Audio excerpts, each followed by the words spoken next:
Hello, hello, how are you? How are you? How are you? Hey, you, kadu, gu, gu, gu, gu, li, gu, gu, gu, gu, li, gu, gu, gu, lu, gu, gu, gu, gu, li, gu. Ke pa, po, pole. Look on the second one, there's a little person on the bottom moving. I don't know why.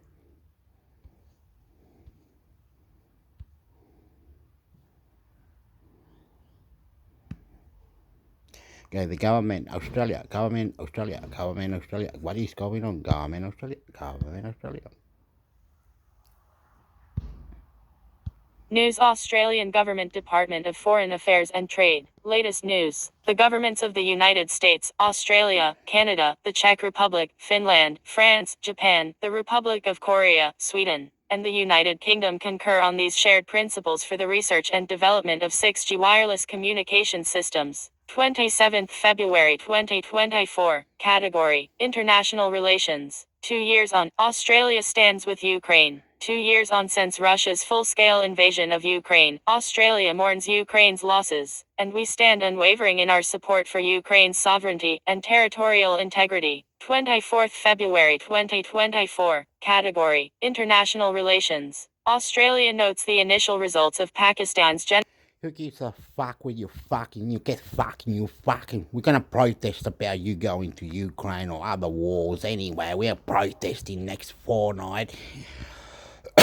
Going down like a sign, insane in the membrane, insane in the membrane. February 2024. As a friend of Pakistan, Australia has consistently called for a free, fair, inclusive and credible election process in line with Pakistan's constitution and its international obligations. 10th February 2024. Category: International Relations. Indian Ocean Conference 2024. 400 delegates from across the Indian Ocean region and beyond will meet in Perth on Friday the 9th of February for this year's Indian Ocean Conference. 9th February 2024. Category: International Relations. Sentencing of Drive Yang Jun. The Australian government is appalled that Australian citizen, Drive Yang Jun, has today received a suspended death sentence in Beijing. 5th February 2024. Category: International Relations. 1st February 2024. Category: International Relations. 29th January 2024. Category: People to People. 29th January 2024. Category: Trade and Investment. Visit to Timor-Leste and Nauru. Minister for International Development and the Pacific, the Pat Conroy, MP, will travel to Timor-Leste and Nauru to further strengthen our deep and long-standing partnerships with two of our closest partners. 28th January 2024. Category: International Relations.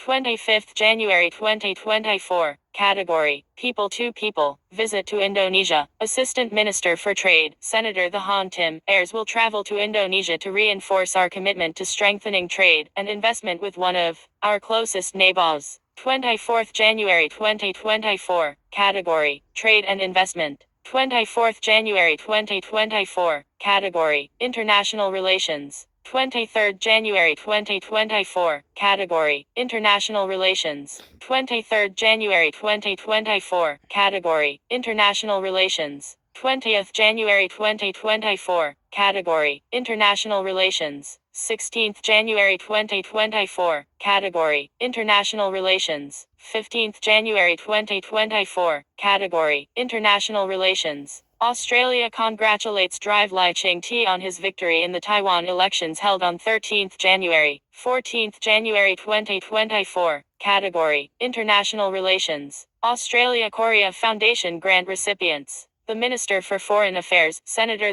Penny Wong, has announced the Australia-Korea Foundation grant recipients for 2023 to 24. These grants strengthen collaboration between Australia and the Republic of Korea by advancing our shared political, economic, and social interests. 12th January 2024. Category: International Relations. Australia-Japan Foundation grant recipients. The Minister for Foreign Affairs, Senator Penny Wong, has announced the Australia-Japan Foundation grant recipients for 2023 to 24. The foundation advances Australia's foreign and trade policy interests with Japan by supporting partnerships in areas of shared interest and increasing Australian engagement with Japan. 12th January 2024, Category, International Relations. Australia notes the results of the parliamentary elections in Bangladesh on 7th January, 10th January 2024, Category, International Relations. On the second anniversary of the closure of Stand News and arrest of its staff, whose prosecution remains ongoing, the members of the Media Freedom Coalition issued the following statement on media freedom in Hong Kong. 29 December 2023, Category, International Relations. The Department of Foreign Affairs and Trade (DFAT) has established the Office for First Nations International Engagement to implement the Australian government's commitment to embed First Nations perspectives into Australia's foreign policy. 21 December 2023, Category, International Relations. Following the final negotiating round of 2023 at the WTO in Geneva, Switzerland, members of the WTO Joint Statement Initiative on Electronic Commerce (JC) have reached substantial conclusion of a number of global digital trade rules, covering three broad areas of a digital trade: facilitation, open digital, environment, and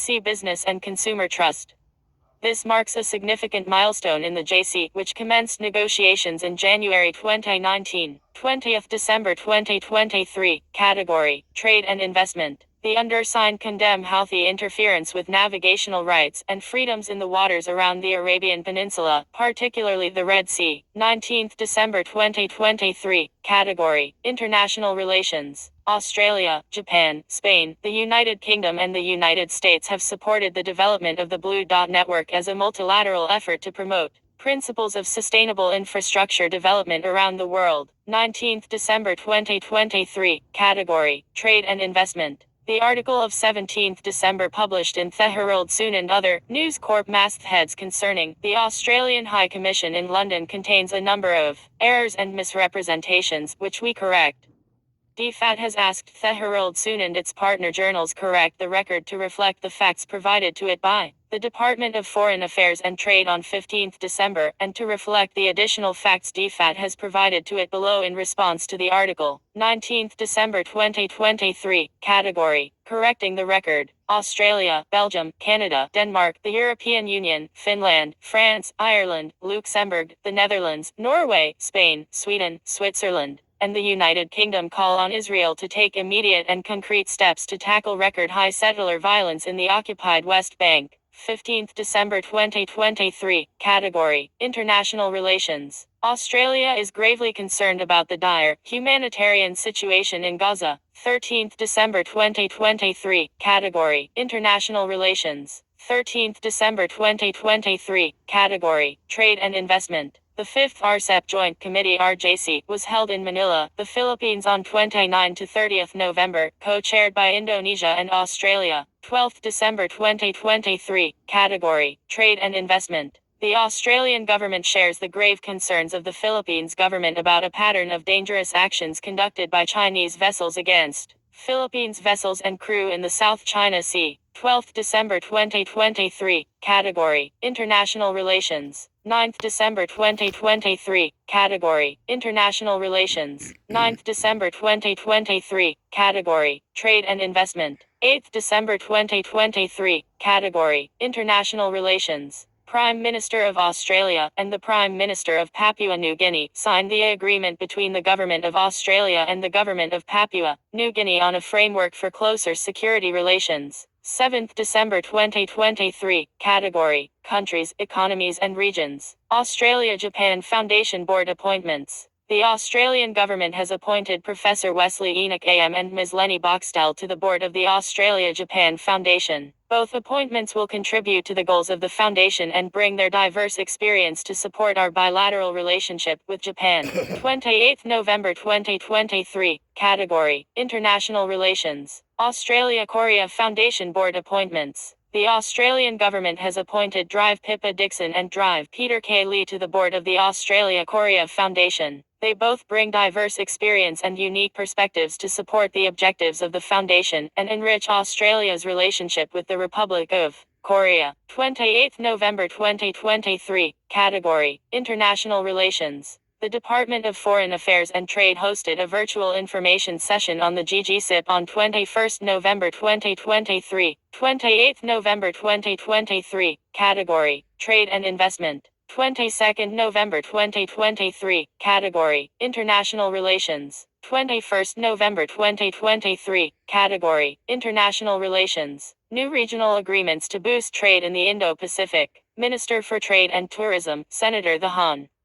Don Farrell, joined ministers from 13 other IPEF countries in San Francisco this week to substantially conclude new regional agreements to promote clean energy investment, lift and align trading standards, and protect supply chains so that trade flows more freely in the Indo-Pacific region. 17th November 2023, category, Trade and Investment. A virtual information and Q&A session on the Singapore-Australia Go Green Co-Innovation Program GGCIP will be held on 21st November, 15th November 2023, category, Trade and Investment. Supporting Pacific families in Australia. The Australian Parliament has passed legislation to provide additional support and benefits to eligible Pacific Engagement Visa PEV holders and Pacific Australia Labour Mobility PALM scheme families. 14th November 2023, category, International Relations. Statement by AGM is Megan Anderson, Ambassador and Permanent Delegate of Australia to the United Nations Educational, Scientific and Cultural Organization UNESCO. 12th November 2023, category, International Relations. 12th November 2023, category, International Relations. Appointment of Australian ambassadors. Minister for Foreign Affairs, Senator Penny Wong announces the appointment of Drive, Lucas D. Toka PSM as Australia's Ambassador for Global Health and Ms. Greer Alblas as Australia's Ambassador and Permanent Delegate of Australia to UNESCO. 5th November 2023, category, International Relations. 3rd November 2023, category, International Relations. Visit to Shanghai, China. Minister for Trade and Tourism, Senator Don Farrell will travel to Shanghai to attend the 6th China International Import Expo, one of the world's largest trade shows, at the invitation of the Chinese Minister of Commerce, Wang Wentao. 3rd November 2023, category, Trade and Investment. Pagination. Page 1. Next page. Whoa. Whoa. Finito. What was meant to be like this one or something?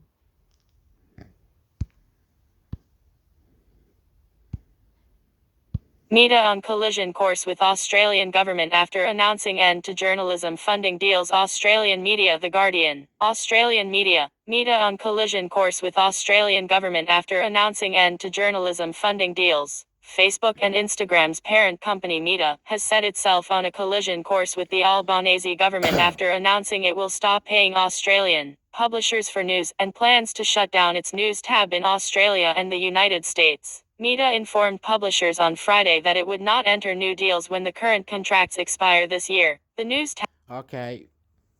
They want you to pay for the news, right? They're saying, okay, every time we put new news on ABC or any platform, social media or whatever, you pay a commission. You only pay a commission. I don't know why they're arguing. They got that much money. They do that much things. They talk shit, brother. They talk shit, bro. We're going to move out of Facebook. We are this type of news. We are from Australia. And the Facebook, what are you doing? We're moving out because you're not paying us the cash we want. Wow, what is it? $5 every day, is it? $2 every day? What the fuck's wrong with you? You want money? Where's the money? How's the money at? Fuckwits, cunt. Dedicated tab for news in the bookmarks section of Facebook will also shut down in April, after a similar shutdown in the UK, Germany and France last year. Tech giants could be forced to share secret news deals under Australia's media bargaining code. Meta confirmed the plans in a blog post at the same time publishers were informed. While we'll be deprecating Facebook news in these countries, this announcement does not impact the terms under our existing Facebook news agreements with publishers in Australia, France and Germany, the company said. These deals have already expired in the US and the UK.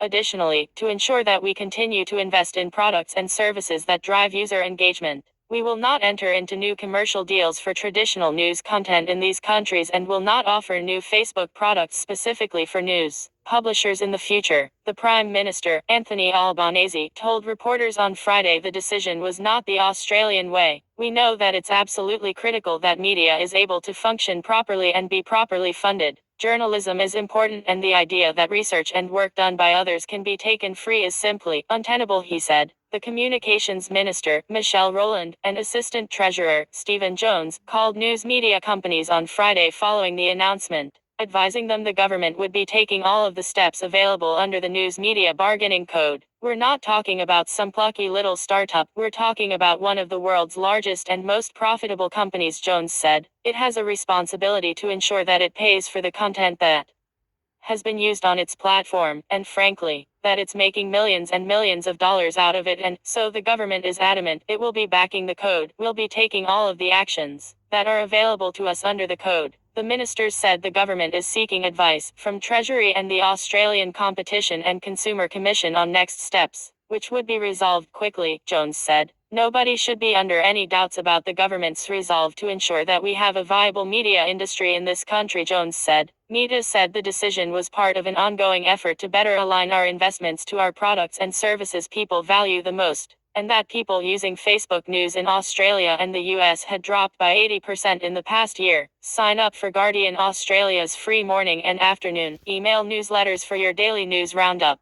We know that people don't come to Facebook for news and political content, they come to connect with people and discover new opportunities, passions and interests. As we previously shared in 2023, news makes up less than 3% of what people around the world see in their Facebook feed, and is a small part of the Facebook experience for the vast majority of people. Facebook, along with Google, signed dozens of deals with publishers in 2021 worth an estimated $200 seeking to avoid being designated under the Australian government's News Media Bargaining Code, which would have forced the digital platforms to negotiate with news publishers for the use of news content on the platforms. The federal government opted against designating both companies in light of the deals signed before the legislation. So Google and others are saying, "Oh, there's this news here. We're sharing it. It says that on this news or whatever in Facebook." And that Australian government are getting upset with the social media, and then you think, what the hell? So Google is allowed to share this news or something? Google is allowed to make ads and points and money and things and other web money and share, and what the fuck? This is incredible. Shouldn't we say, okay, for now on, to get to Facebook, you must pay $1 every time you go into Facebook. To start Facebook, please donate $1 or donate a donation, because you won't be able to get in anymore. We have a problem. We have a problem in Houston. To get into any social media costs $1. $1 to get in, and it's easy. You can log out, and this $1 is to be there for rest of you until you log out. As soon as you log out, you need to pay another $1 to get in again. And they're saying, but what's this? What's the go with the dollar? And what are you doing? All you fucking, fuck off, mate. Get fucked. Past, Facebook removed all news content in Australia, along with hundreds of pages from Angos and government, in response to the proposed legislation. It has since done this in Canada. The Shadow Treasurer, Angus Taylor, and Shadow Communications Minister, David Coleman, said Meta's refusal was highly disappointing, and the move in Canada should have prompted the government to act sooner. This is a world-leading competition policy, and the government needs to use it. The warning signs were there and the government ignored them, Taylor said. Labor has been all talk and no action. The end of the deals does not mean news links will not be accessible on Facebook, just that the tab is being shut down. Media companies will still be able to post content on their pages. Rod Sims, who was chair of the FCC when the News Media Bargaining Code was developed, said Meta was selfish in its decision. The platforms often talk about wanting a free internet, but what they mean by that is they get all the benefits from people using their platform but don't share any of that with people who provide the content on the platform, he told Guardian Australia. Sims said he was concerned Meta appeared less interested in having trusted news on its platform. I think that's a worrying trend, where social media companies obviously want people's attention, so they can advertise to them. But they're not concerned about the type of content people are looking at on their website, which means they're not taking responsibility in a way I think they should, and that of course is damaging our society. Sims said it was up to the ministers to determine whether the powers to force Meta to negotiate should be used, but said it was likely Meta would use the current ban on news links in Canada as a threat of what it could do in response. The Greens spokesperson for Media and Communications, Senator Sarah Hanson-Young, called for Meta to be designated under the code, which would attract fines of 10% of the company's Australian revenue if it fails to negotiate with media companies. A big tech company like Meta cannot be allowed to bully users, journalists, and democratically elected governments by deciding which laws of the land they will choose to comply with, she said. The lobby group for free-to-air TV, Free TV Australia, backed this call, and said Facebook, Instagram and Reels should be designated. News Corp Australia's CEO, Michael Miller, said Meta is attempting to mislead Australians by saying its decision is about the closure of the news tab when the vast majority of news on Facebook and Meta is consumed outside of that product. Meta is using its immense market power to refuse to negotiate, and the government is right to explore every option for how the media bargaining code's powers can be used, he said. Nine's CEO, Mike Sneesby, said the decision doesn't recognize the value of Nine's journalism to Meta's platforms. Regardless of the Meta announcement today, the value created on their platform from the use of Nine's IP is both unquestionable and growing, and we strongly believe Meta should negotiate in good faith around the fair compensation for that value exchange, he said. The app's managing director, David Anderson, said in an email to staff on Friday that under the agreements with Meta and Google, the ABC had been able to add 60 journalists to its regional workforce and expand to 10 new locations in regional Australia. He noted the announcement would be concerning for staff in those locations. The loss of this revenue would create a financial challenge for the ABC that would need to be resolved on a whole of ABC basis. And we will continue to work with the government, he said. He said the ABC had time to assess the situation before any decisions are made. The ABC remains absolutely committed to journalism in regional, rural, and remote Australia. Seven West's CEO, James Warburton, also called for Meta to be designated under the code. Meta has said that the change will not affect its third-party fact-checker network. While the focus of the code has been on Meta and Google, Jones said the government had reached out to TikTok several weeks ago, and it was also expected to bargain with news companies over content payments. There would not be an 18-year-old who did not have a TikTok app on their phone today, and you talk to kids. Most of them consume most of their news on an app like that, he said. TikTok declined to comment. Share on Facebook, share on Twitter, share via email, share on LinkedIn, share on WhatsApp, share on Messenger.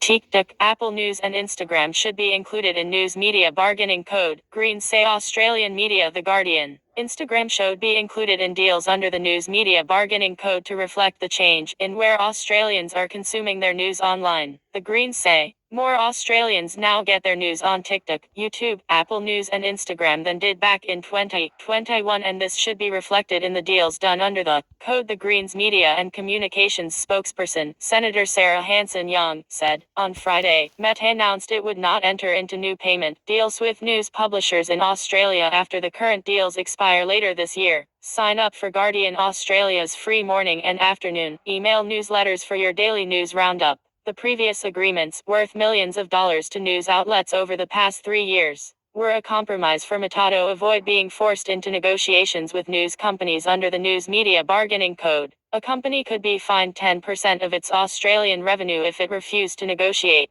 The Assistant Treasurer, Stephen Jones, and the Communications Minister, Michelle Rowland, condemned the decision as a dereliction of the company's responsibility to Australia, and advised publishers the government would take all steps available under the News Media Bargaining Code to make Meta pay for news. Meta has defended its decision, stating just 3% office book usage in Australia is related to news. The original agreements covered Facebook but did not include other Meta properties including Instagram. Hanson Young said any push from the government to get digital platforms to make deals under the news media bargaining code should include more than just Facebook and Google. Given the huge profits that companies like TikTok, YouTube, Apple News and Instagram are making off of Australian users sharing Australian news content, they should all be considered for designation alongside Facebook. Hanson Young said the government should bring forward its 2025 planned review of the code to consider which platforms should be added. The Albanese government has been extremely slow to act on the wider media reform that is desperately needed to protect public interest journalism in Australia. With an election not far away, they are running out of time to achieve any genuine reform in this term of parliament. Jones did not directly address questions about whether Apple News, as well as Instagram and other Meta properties, would be covered, but said he had sought advice from the Australian Competition and Consumer Commission and Treasury on the next steps under the news media bargaining code. Jones said he had met with TikTok to discuss the code and conveyed the government's firm position that Australian news businesses should be compensated for the work that they produce and which platforms benefit from. TikTok last week declined to comment on its participation in the code. Meta declined to comment. Guardian Australia has sought comment from Apple. The Australian Communications and Media Authority's report on news access last year found 1 in 5 Australians access news through social media, up from 17% in 2022. 70% said they had accessed news on Facebook in the previous 7 days, followed by 37% for YouTube and 31% for Instagram. Younger demographics were more likely to have social media as their main source of news, with 46% of 18 to 24-year-olds stating they got their news primarily from social media. 7 West, News Corp, the ABC and Guardian Australia are not currently on the list of registered media organizations under the code to negotiate with designated platforms if it reaches that stage. This is owing to the fact that these companies were able to negotiate deals with Google and Meta in 2021 without going through the full news media bargaining code process.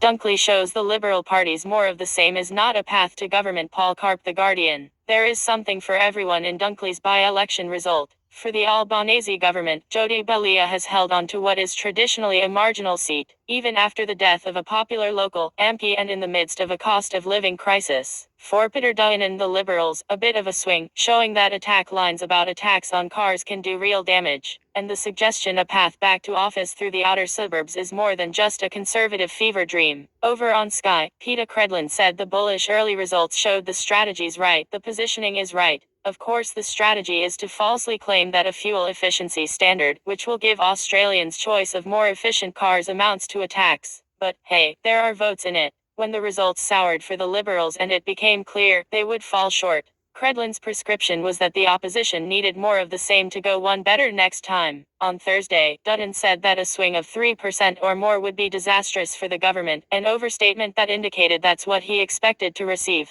The swing that materialized was about that, maybe a little more, not a disaster for either Dutton or Anthony Albanese.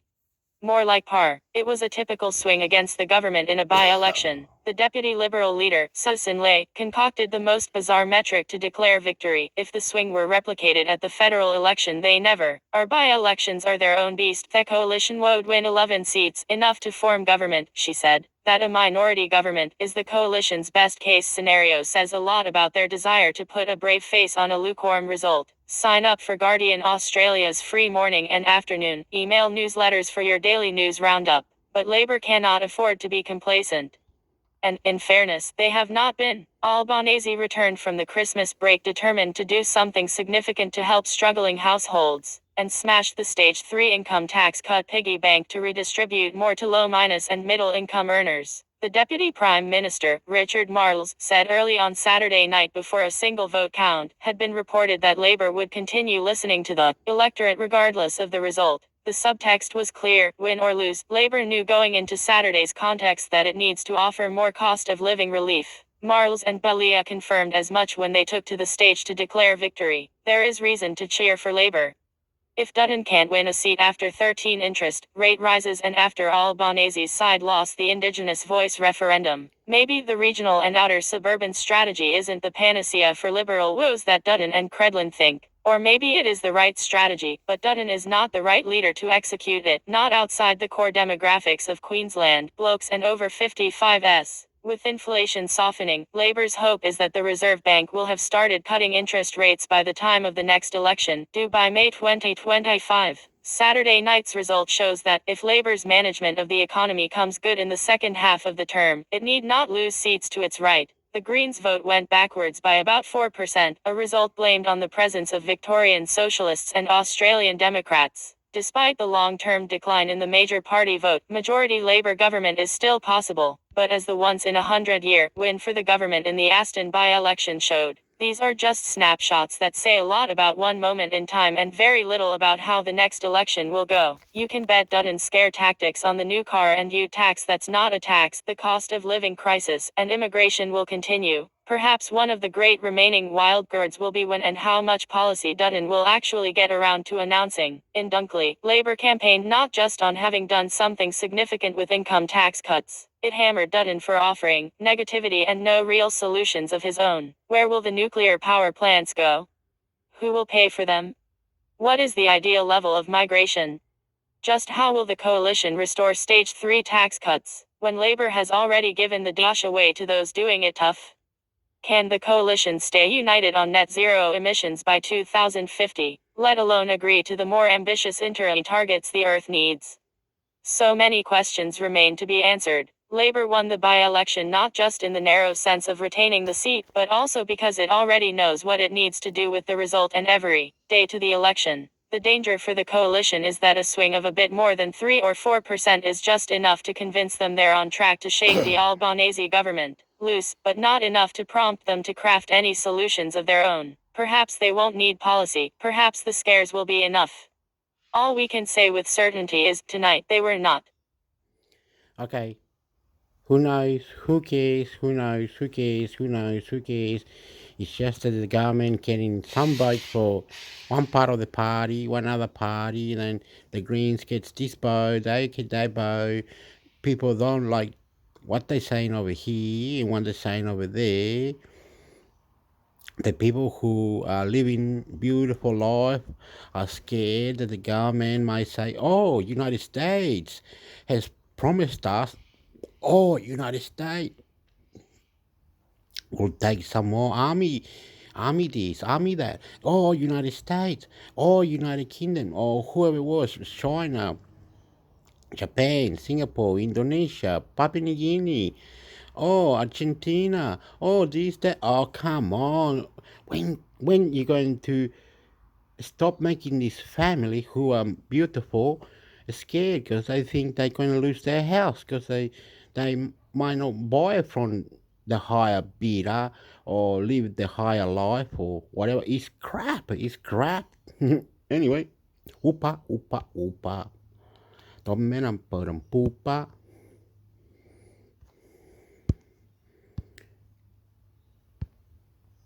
What's the best gift I can give my daughter at 16? The same gift my mother gave me, Ranyana Srivastava, The Guardian. Hold your mom's hand and call an ambulance. Should I give her extra morphine? Good idea. Then I say something I rarely say when I don't know the full situation. Your mom will be okay. At 16, the roof should. Oh, wow, wow, wow, wow, wow. That's just. Get the fuck out. If your mom needs more morphine or whatever it was, the idea, morphine, or your mom needs to, gas or what's the word, oxygen, or your mom, oh my fucking god now. Killing your own. No one's killing anyone, bro. No one's doing. Be nice. Be nice. Beautiful, please. Beautiful, please.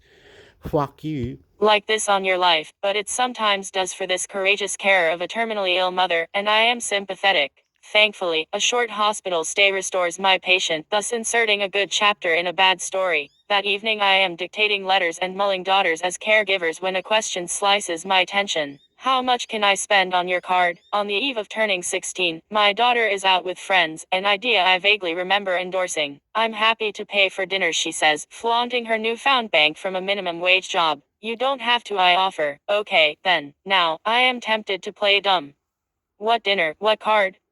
Instead, I text a smiley face and spend what you need, pairing trust with responsibility. On the surface, there are no similarities between my daughter and 16-year-old me. If I factor in my mother, who turned 16 in the 1960s, the experiences are foreign. My Indian mother staged a hunger strike to attend university. Her father vociferously objected to her all-male class, then commissioned a rickshaw replete with opaque curtain to ferry her and decreed that she sit in a corner, away from prying eyes. By 19 my mother had ticked 3 boxes: degree, marriage and child, thus putting paid to any career ambitions. In turn, my mother empowered me by laying stones on her heart and sending me to another continent to become a doctor before moving to Australia to care for my children so I could chase even more of my dreams.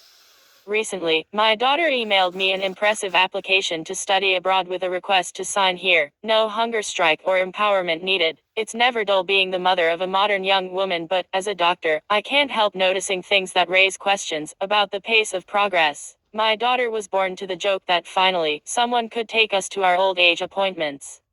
But now I see the irony. The albeit young daughter of my patient cast in a caregiving role is not an exception. As an oncologist, Okay, plus the Indian, plus the from another country, plus this is the.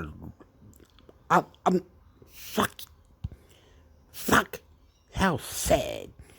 God forgiven laws that people come to Libby to understand that university is high pay and is very a lot of money. It costs like 50,000 or maybe more, 85,000 a year to get these documents and fuck and hell, lick your pussy, motherfucker. for elderly cancer patients who are often cognitively impaired, almost always the caring duties are shouldered by their daughter. Tasks reliably left to daughters include On the name of God, save. Get in God, in God, come into my body, God. On the name of Jesus Christ, come into my body, God, in the name of Jesus Christ. YouTube, everybody, love you.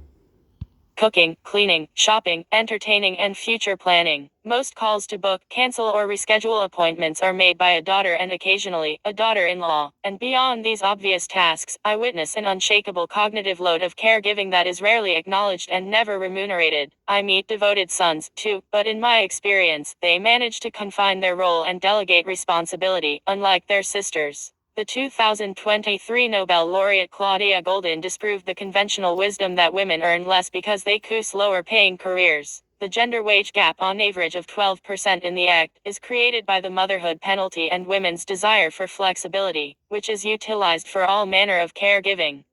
To watch gender economics in play, come to my waiting room. So, sure, I want my daughter to retain her wonderful caring attributes, but I wonder at what cost. For all of medicine's impressive gains, the gender pain gap is a pox on our house. When I yelped with postpartum pain, my doctor joked, "Relax, it's not like I am putting the baby back." Half of women are impacted by issues related to periods, pregnancy, birth, and postnatal care. 30% report conditions, such as chronic pain, menopause, and endometriosis impacting their ability to work. A dismaying third of women feel disrespected and disregarded by their doctor, leading a prominent obstetrician to observe, "It's not that women are afraid or shy of speaking, it's that we have not been listening." Note, she said, not the medical profession, in equal numbers male and female, is not listening to women. When my daughter encounters health problems, will her articulate voice be suppressed by her doctors? Will she be told that her pain is imagined or that her symptoms are all in the mind? Scratching this inequity means rethinking women's issues as societal issues, but I worry about disappointing another generation of girls. At 16, my daughter has the emotional intelligence that I lacked at her age. Sensing a heavy day of work, she will serve dinner and gently ask after my patients.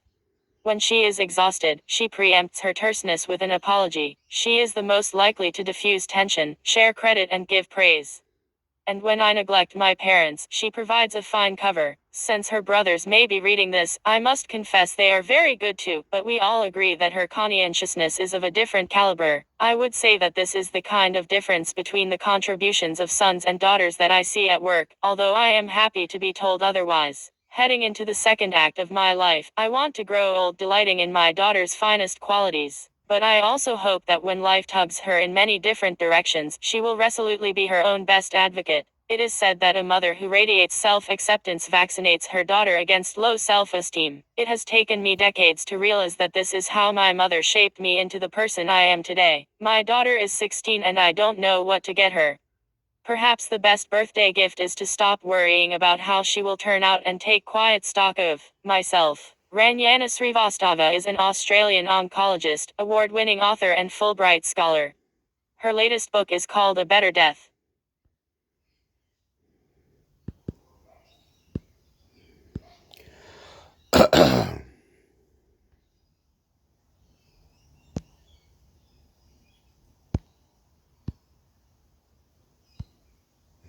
Seen this one. I don't want to read it again. Stop it. Stop it.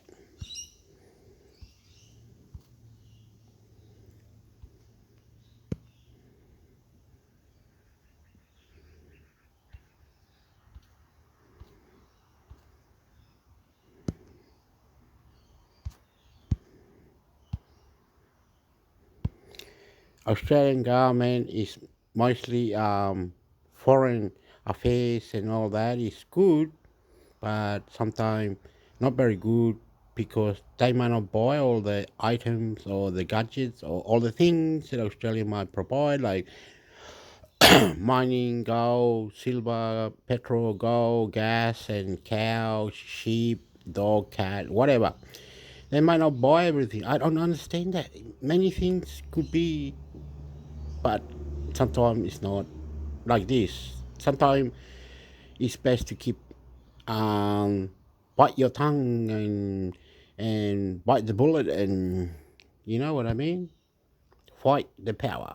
Mandatory reporting changes to the Australian Immunisation Register AIR from 1st March 2024. Australian Government Department of Health and Aged Care. Date published 28 February 2024. The Australian Immunisation Register AIR is a national immunisation register that records vaccines given to all people in Australia. This includes COVID-19 vaccines, vaccines given under the National Immunisation Program NIP, and vaccines given privately, such as for seasonal influenza or travel. Under the Australian Immunisation Register Act 2015, it is mandatory for all vaccination providers to report the administration of COVID-19, influenza, NIP, and Japanese encephalitis virus JEV vaccines to the AIR. Legislative changes mean that, from 1st March 2024, it will be mandatory for all vaccination providers to report to the AIR the route of administration for JEV vaccines. Information about the vaccine type for all vaccines prescribed by the Australian Immunisation Register Rule 2015. This includes COVID-19, influenza, NIP, and JEV vaccines. Under the vaccine type field, vaccination providers can choose one of the following options: antenatal, NIP/Commonwealth, private, state program. The antenatal option should be selected when the person presenting is pregnant at the time the vaccine is administered, regardless of whether the vaccine is funded privately, under the NIP, or by a state or territory program. Reporting timely, high-quality and accurate vaccination information to the AIR allows us to monitor immunisation coverage and administration across Australia. This also provides Australians with a complete record of their vaccinations, which can be used for education, employment, and travel purposes. What to do next? Vaccination providers can report vaccination information through the AIR site in HPAWS or through clinical software. You should update to the latest version of your clinical software to make sure you meet reporting requirements. If these fields are not yet available in your clinical software, you can still report vaccinations to the AIR. You will be required to record the new fields through the AIR site using the Update Encounter function as soon as practical. For further information on reporting information to the AIR, please visit serviceaustralia.gov.au/HPAIR. The legislative changes do not make having a vaccine mandatory. The changes make reporting the administration of vaccinations to the air by vaccination providers mandatory. Further information. Learn more about what personal information is collected in the air and how this information can be used and disclosed. Learn more about how to report vaccinations to the air. For help with reporting to the air.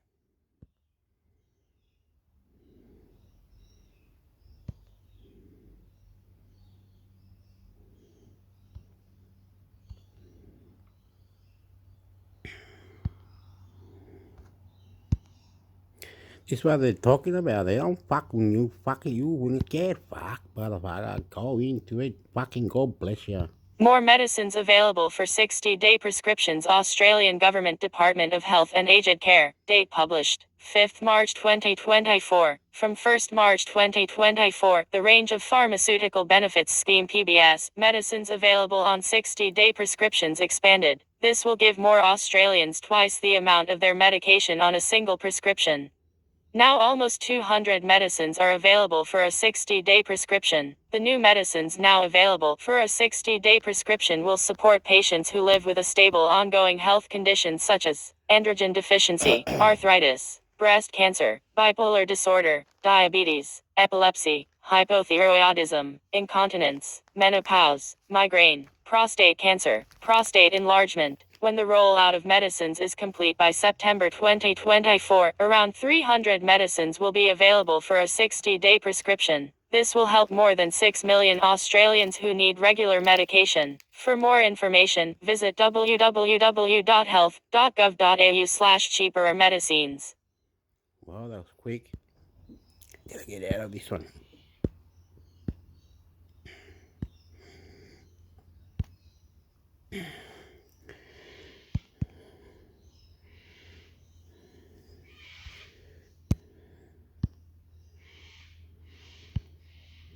News and events. Geoscience Australia. Public Talk -6th March. Biases, Black Belts and Barbie. 1st March 2024. In celebration of International Women's Day, Geoscience Australia's gender equity champions and Jenga are proud to present Drive Kirsten Obererpreeler. Hear from a behavioral scientist about the biases behind gender and her own experiences about overcoming them in her business and personal life. Public Talk -6th March. Biases, Black Belts and Barbie. Register. Floodwater cuts through dry channel country. 27th February 2024. The channels are always changing on the way to Katy Thenda Lake Air in South Australia, where recent heavy rains have seen floodplains filled in Central Australia. Floodwater cuts through dry channel. Cowan trailer and more. New satellite dish puts Australia in prime position. 4th December 2023. A ceremony today at Uralla in regional New South Wales marked the completion of the construction of the first of 4 satellite dishes being delivered under the Southern Positioning Augmentation Network SouthPAN program. New satellite dish puts Australia in prime position. Learn more. New seabed maps give sneak peek at what lies beneath. 16th October 2023. More than 1,500 individual seabed surveys have been combined to give sectors such as marine park management and offshore renewable industries as well as storm surge modelers a more comprehensive snapshot of what lies at the bottom of our oceans. New seabed maps give sneak peek at what lies beneath. Learn more. Earth Science Week. 6th October 20. Well, they all need. It's not there, Hector. You fucked up. You fucked up, bro. You had it going good.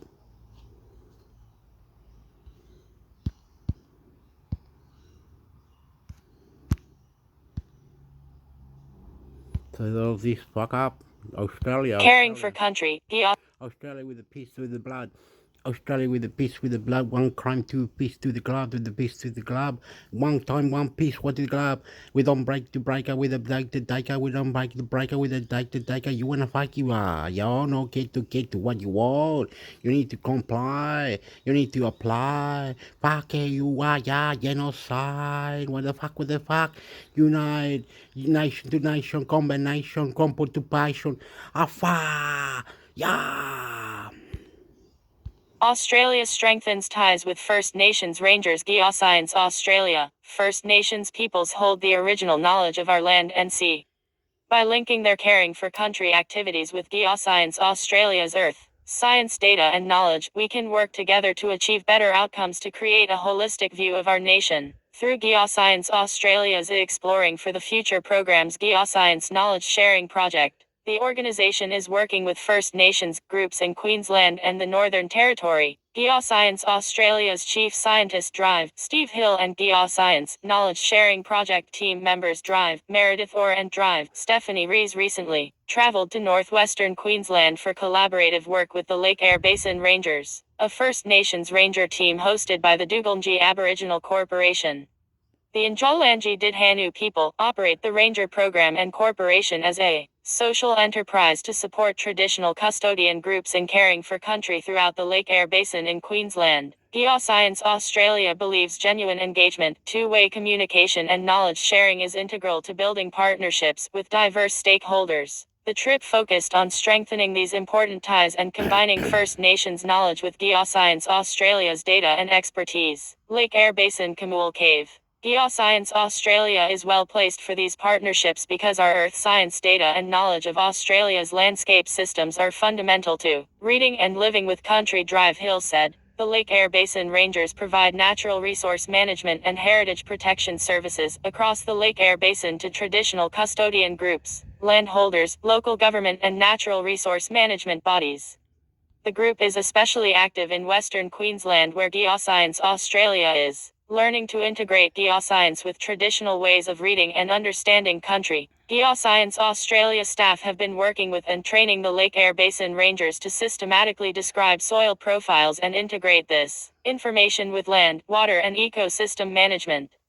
Ranger guides are currently being developed for release in mid-2024 and will help future rangers record soil properties and place them in their landscape context for natural resource management and mapping applications. This kind of engagement with First Nations groups is essential to understanding the story of our land and how people have cared for and continue to care for country. Drive Hill said. Lake Eyre Rangers and Geoscience Australia teams. As earth scientists, we aim to understand the ancient and modern landscapes and what has influenced changes over time. Without the sharing of knowledge through this type of engagement, we are missing a huge piece of the puzzle. The Lake Eyre Basin Rangers management said they have found Geoscience Australia's engagement and contribution of science outstanding, as well as the willingness to build trust and relationships with First Nations peoples. The Geoscience Knowledge Sharing Project focuses on establishing relationships and improving engagement with diverse stakeholders and communities, including First Nations Australian communities, farmers, and rural towns. Learn more about the project in Drive Meredith Orr's Exploring for the Future showcase presentation here. Okay, I'm gonna do this. Wikipedia scientist, aboriginal again, Australia.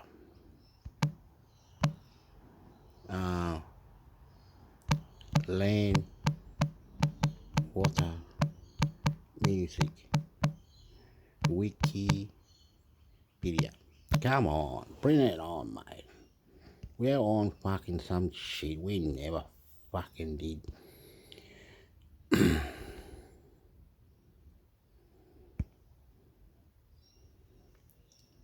Okay, they go on that, and then you have to open that. Now you have to go like you did last time, Hector. This one.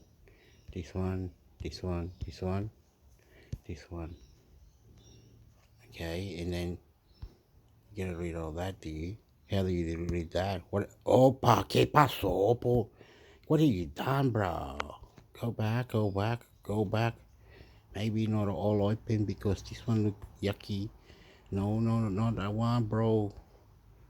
Oh, okay. Anyway, we're going to try it out. This one is prehistory of Australia. What's that all about? Prehistory of Australia Wikipedia. The prehistory of Australia is the period between the first human habitation of the Australian continent and colonization of Australia in 1788, which marks the start of consistent written documentation of Australia. This period has been variously estimated, with most evidence suggesting that it goes back between 50,000 and 65,000 years. This era is referred as prehistory rather than history because knowledge of this time period does not derive from written documentation. However, some argue that indigenous oral tradition should be accorded an equal status. 1. The nomadic hunter-gatherer lifestyle is no longer considered the dominant nutritional style prior to colonization, as there is extensive evidence of land management by practices such as complex gardening, cultural burning 2-3, and in some areas agriculture 4-5-6, fish farming 7-8, and permanent settlements 9-10-11-12. Arrival edit. The earliest evidence of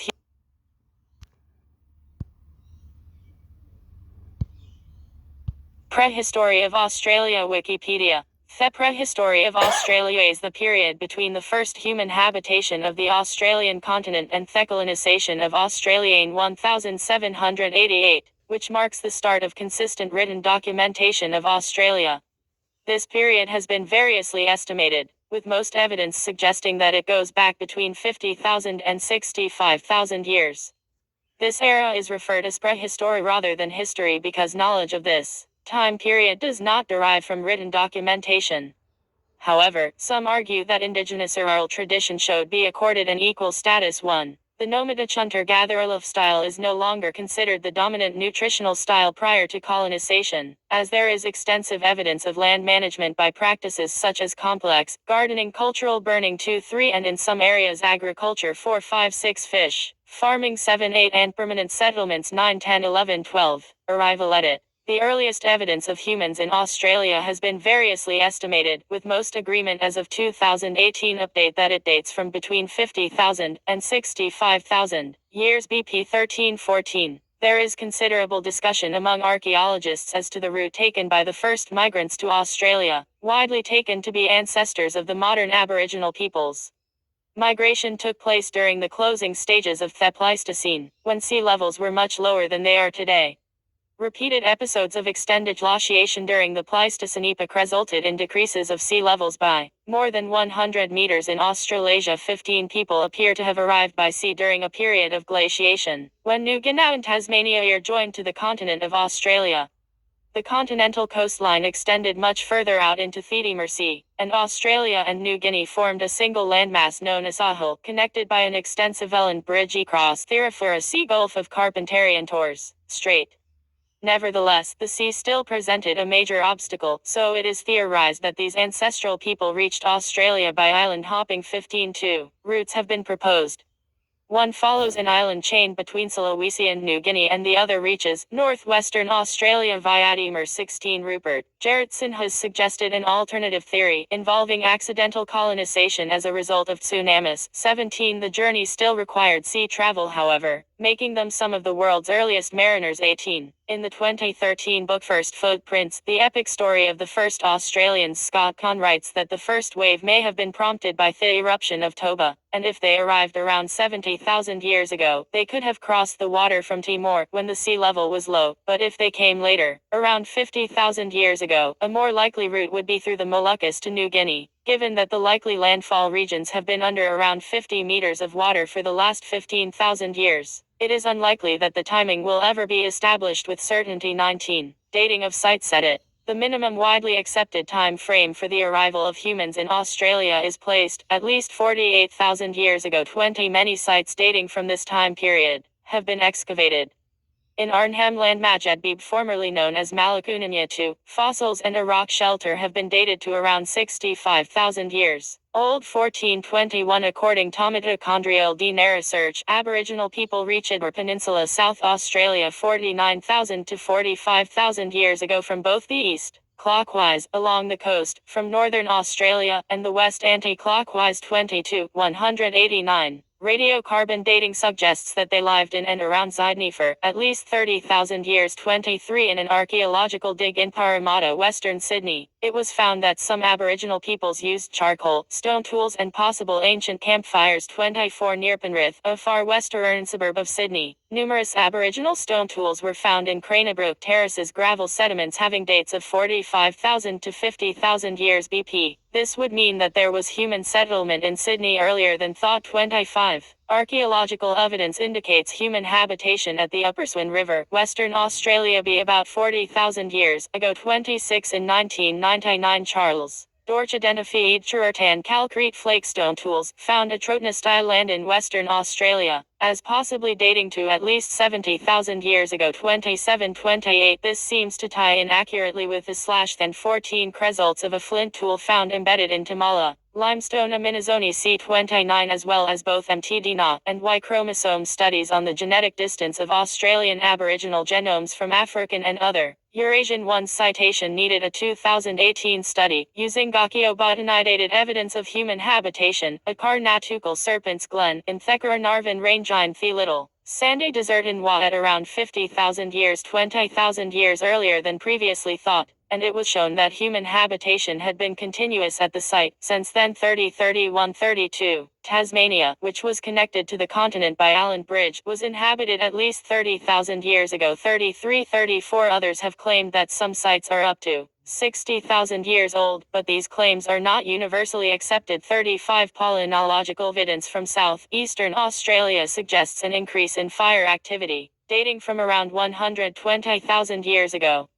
This has been interpreted as representing human activity, but the dating of the evidence has been strongly challenged. 36. Migration routes and waveset. It. A 2021 study by researchers at the Australian Research Council Centre of Excellence for Australian Biodiversity and Heritage has mapped the likely migration routes of the peoples as they moved across the Australian continent, its southern reaches of what is now Tasmania, but back then part of the mainland. The modeling is based on data from archaeologists, anthropologists, ecologists, geneticists, climatologists, geomorphologists, and hydrologists, and it is intended to compare the modeling with the oral histories of Aboriginal peoples, including dreaming stories, as well as Australian rock art and linguistic features of many Aboriginal languages. The routes, dubbed superhighways by the authors, are similar to current highways and stock routes in Australia. Lynette Russell of Monash University sees the new model as a starting point for collaboration with Aboriginal people to help uncover their history. The new models suggest that the first people may have first landed in the Kimberley region in what is now Western Australia about 60,000 years ago, and had settled across the continent within 6,000 years. 3738. Phylogenetic data suggests that an early Eastern Eurasian lineage trifurcated somewhere in Eastern South Asia, and gave rise to Aboriginal Australians, Papuans, the Andamanese, the Aussie, as well as East/Southeast Asians, although Papuans may have also received some gene flow from an earlier group Zua, around 2%. 39. Next to additional archaic admixture in Thessahal region 4041. According to one study, Papuans could have either formed from a mixture between an East Eurasian lineage and lineage basal to West and East Asians, or as a sister lineage of East Asians with or without a minor basal Ua or Zua contribution. 42. A Holocene hunter-gatherer sample Liang Panange from South Sulawesi was found to be genetically in between basal East Asian and Australo-Papuans. The sample could be modeled as 50% Papuan related and 50% basal East Asian related Andamanese on Jortianuan. The authors concluded that basal East Asian ancestry was far more widespread and the peopling of insular Southeast Asia and Oceania was more complex than previously anticipated. 43, 44, 45. It is unknown how many populations settled in Australia prior to European colonization. Both trihybrid and single origin hypotheses have received extensive discussion. 46. Keith Windshuttle, known for his belief that Aboriginal prehistory has become epoliticized, argues that the assumption of a single origin is tied into ethnic solidarity, and multiple entry was suppressed because it could be used to justify white seizure of Aboriginal lands. 47. But this hypothesis is not supported by scientific studies. Changes c. 4,000 years ago. Edit. Human genomic differences are being studied to find possible answers, but there is still insufficient evidence to distinguish a wave invasion model from a single settlement. 148. A 2012 paper by Alan J. Red et al. On the topic of migration from India around 4,000 years ago notes that the indicated influx period corresponds to the timing of various other changes, specifically mentioning the divergence times reported here correspond with a series of changes in the Australian anthropological record between 5,000 years ago and 3,000 years ago, including the introduction of the dingo, the spread of the Australian small tool tradition, the appearance of plant processing technologies, especially complex detoxification of cycads, and the expansion of the Pama-Nyungan language over 7/8 of Australia. Although previously linked to Thepaya dogs of India, recent testing of the mitochondrial DNA of dingoes shows a closer connection to the dogs. of Eastern Asia and North America, suggesting an introduction as a result of the Austronesian expansion from southern China to Timor over the last 5,000 years. 48 A 2007 finding of kangaroo Tiksan, the pariah dogs off Thailand, suggested that this genetic expansion may have been a two-way process. 49. Thedongor reached Australia about 4,000 years ago, and around the same time, there were changes in language, with Thepamanyungan language familiar spreading over most of the mainland, and stone tool technology, with the use of smaller tools. Human contact has thus been inferred, and genetic data of two kinds have been proposed to support a gene flow from India to Australia. Firstly, signs of South Asian components in Aboriginal Australian genomes, reported on the basis of genome-wide SNP data, and secondly, the existence of a chromosome male lineage, designated haplogroup **, with the most recent common ancestor around 5,000 years ago. 50 The first type of evidence comes from a 2013 study by the Max Planck Institute for Evolutionary Anthropology using large-scale genotyping data from a pool of Aboriginal Australians, New Guineans, Island Southeast Asians and Indians. It found that the New Guinea and Mamanwa Philippines area groups diverged from the Aboriginal about 36,000 years ago, and supporting evidence that these populations are descended from migrants taking an early southern route out of Africa before other groups in the area, and also that the Indian and Australian populations mixed well before European contact, with this gene flow occurring during the Holocene c. 4,230 years ago. 51 The researchers had two theories for this: either some Indians had contact with people in Indonesia who eventually transferred those genes from India to Aboriginal Australians, or that a group of Indians migrated all the way from India to Australia and intermingled with the locals directly. 52-53. However, a 2016 study in Current Biology, Anders Bergstrom et al., excluded the Y chromosome as providing evidence for recent gene flow from India into Australia. The study authors sequenced 13 Aboriginal Australian Y chromosomes using recent advances in gene sequencing technology, investigating their divergence times from Y chromosomes in other continents, including comparing the haplogroup C chromosomes. The authors concluded that, although this does not disprove the presence of any Holocene gene flow or non-genetic influences from South Asia at that time, and the appearance of the dingo does provide strong evidence for external contacts, the evidence overall is consistent with a complete lack of gene flow, and points to indigenous origins for the technological and linguistic changes. Gene flow across the island dotted 150 km 93 miles wide Torres Strait is both geographically plausible and demonstrated by the data, although at this point it could not be determined from this study when within the last 10,000 years it may have occurred. Newer analytical techniques have the potential to address such questions. 50. Advent of fire farming and megafauna extinction. Said it. Archaeological evidence from ash deposits in Thekkeril indicates that fire was already a significant part of the Australian landscape over 100,000 years. BP 54. Over the past 70,000 years it became more frequent, with one explanation being the use by hunter-gatherers as a tool to drive game, to produce a green flush of new growth to attract animals, and to open up impenetrable forest. In the biggest estate on Earth, how Aborigines made Australia. Bill Gammag claims that dense forest became more open sclerophyll forest. Open forest became grassland, and fire-tolerant species became more predominant, in particular eucalyptus, acacia, banksia, casuarina and grasses. 55. The changes to the fauna were even more dramatic. The megafauna, species significantly larger than humans, disappeared, and many of the smaller species disappeared too. All told, about 60 different vertebrates became extinct, including the genus Diprotid and very large marsupial herbivores that looked rather like hippos, several large flightless birds, carnivorous kangaroos, Wanambinara cortensis, a 5-meter snake, a 5-meter lizard, and Myelania. 56. The direct cause of the mass extinctions is uncertain. It may have been fire, hunting, climate change, or a combination of all or any of these factors. The degree of human agency in these extinctions is still a matter of discussion. 57-58. With no large herbivores to keep thunderstorm vegetation down and rapidly recycle soil nutrients with their dung, fuel buildup became more rapid and fires burned hotter, further changing the landscape. Against this theory is the evidence that in fact careful seasonal fires from Aboriginal land management practice reduced fuel loads, and prevented wildfires like those seen since European colonization. 59. The period from 18,000 to 15,000 BP saw increased aridity of the continent with lower temperatures and less rainfall than currently prevails. between 16,000 and 14,000 years BP. The rate of sea level rise was most rapid, rising about 15 meters in 300 years according to Peter D. Ward. 60 at the end of the Pleistocene, roughly 13,000 years ago. The Torres Strait connection, the Bajan Plain between modern-day Victoria and Tasmania, and the link from Kangaroo Island began disappearing under the rising sea. Various Aboriginal groups seem to have preserved oral histories of Cephalandrian sea level rise citation needed in the Kimberley and northern Australia, and also in the isolation off Rottnest Island from the southwestern Western Australian coast, 12,000 years ago. The finding of a chert deposit in the strait between the island and the mainland, and the use of chert as a predominant rock in the lithic industries of the region, enables the date to be fairly well established. From that time on, the Aboriginal Tasmanian Sea are geographically isolated.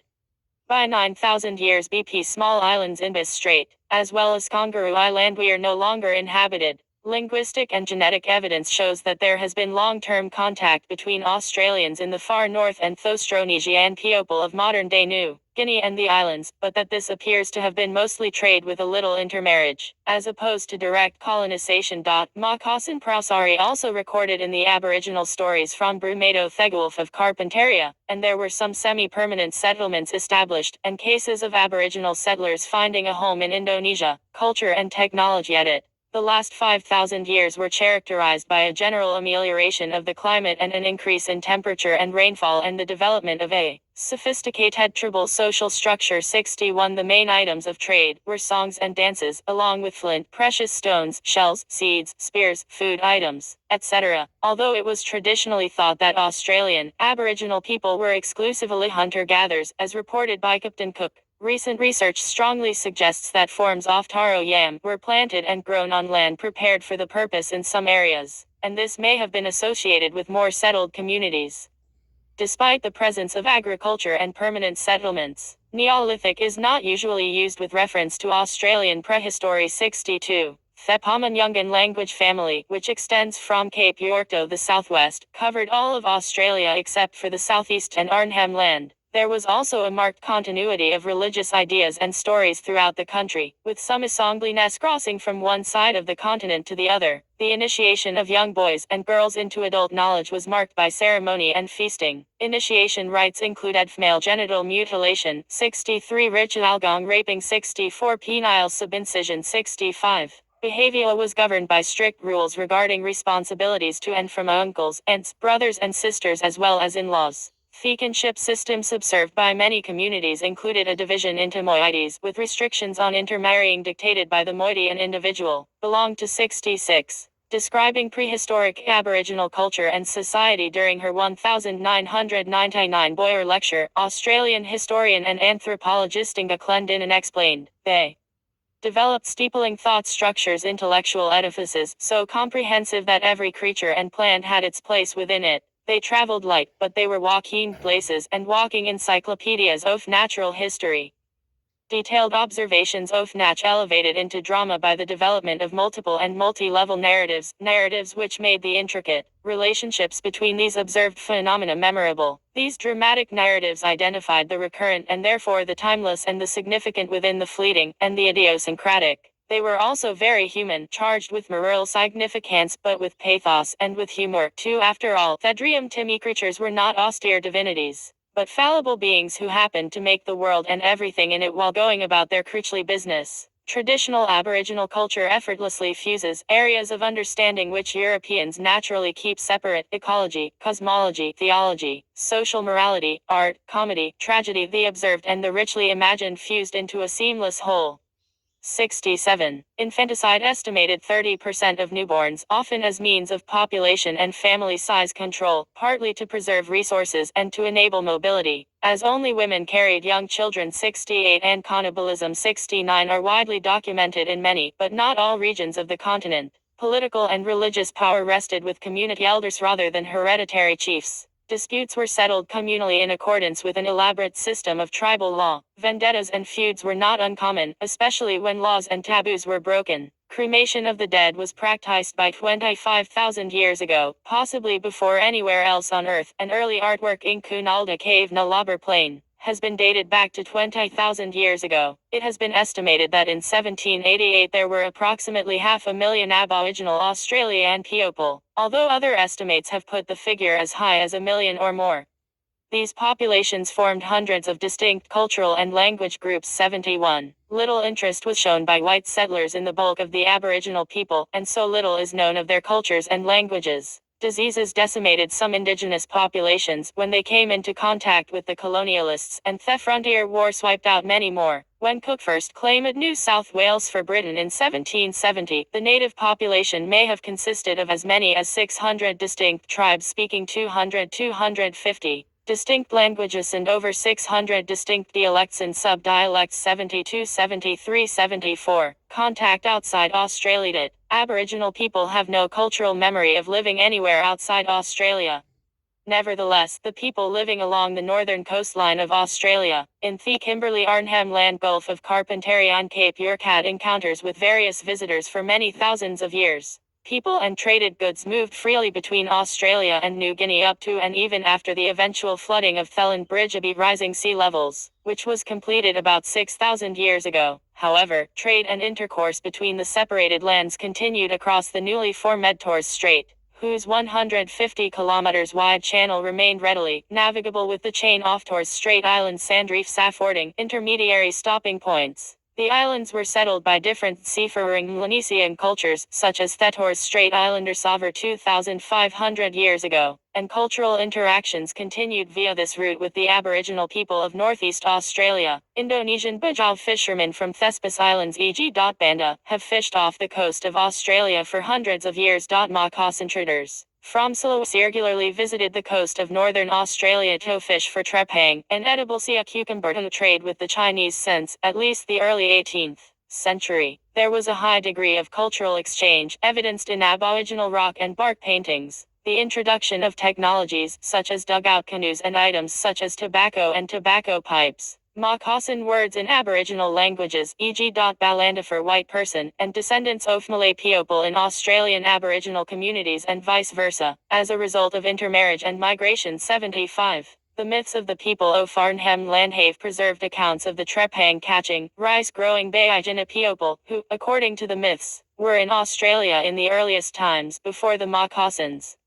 The Baijini have been variously interpreted by modern researchers as a different group of, presumably Southeast Asian people, such as Bajau visitors to Australia who may have visited Arnhem Land before the Moccasins. 76. As a mythological reflection of the experiences of some Yolngu people who have traveled to Sulawesi with the Moccasins and came back, or, in more fringe views, even as visitors from China. 79. Possible link to East Africa. In 1944, a small number of copper coins with Arabic inscriptions were discovered on a beach in Jensen Bay on Marchinbar Island, part of Thistle Islands off the Northern Territory.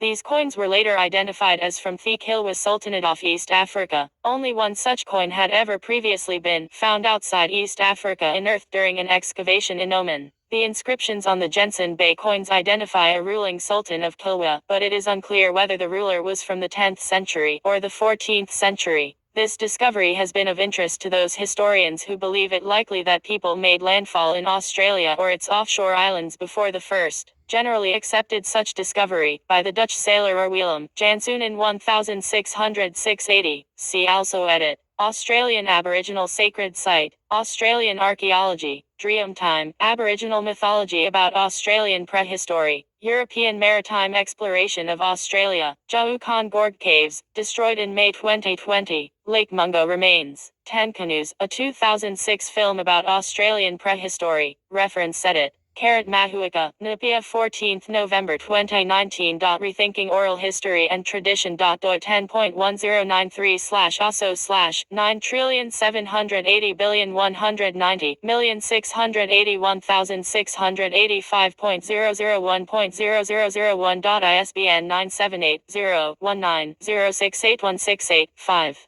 Weirwool, Karl-Heinz 11th January 2012. How Aboriginal Burning Changed Australia's Climate. The Conversation.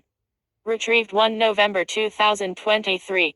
Williams, Robbie 21st June 2023. Before the colonists came, we burned small and burned often to avoid big fires. It's time to relearn cultural burning. The Conversation. Retrieved 1 November 2023. Gamage Bill October 2011. The biggest estate on Earth, How Aborigines Made Australia. Allen and Unwin.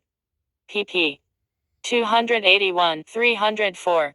ISBN 978-1-74237-7483. Gamage Bill 19 September 2023. Colonists appended Aboriginal farming, growing grain and running sheep on rich yam fields, and cattle on arid grainlands. The conversation.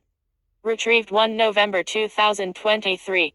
Moore, Robin 2 August 2020. Secondary school textbooks teach our kids the myth that Aboriginal Australians were nomadic hunter-gatherers. The conversation. Retrieved 1 November 2023.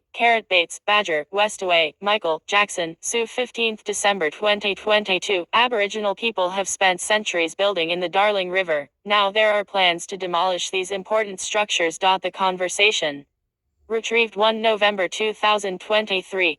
Clark, Anna 31 August 2023. Friday essay, Traps, Rights and Krajong Twine. The incredible ingenuity of indigenous fishing knowledge. The conversation. Retrieved 1 November 2023. Wright, Tony 12 July 2019. Even dynamite could not destroy the people of the Budge Bimstones. The age. Retrieved 1 November 2023. Thomas, North Coast W1906. Natives of Australia. Walquist, Calla 5 September 2016. Evidence of 9,000-year-old stone houses found on Australian island. The Guardian. ISSN 261-3077. Retrieved 1 November 2023. Rethinking Indigenous Australia's Agricultural Past. ABC Radio National. 15th May 2014. Retrieved 18 November 2023. Griffiths, Billy 2018. Deep Time Dreaming, Uncovering Ancient Australia. Black Ink pp. 288-289. ISBN 9781760640446.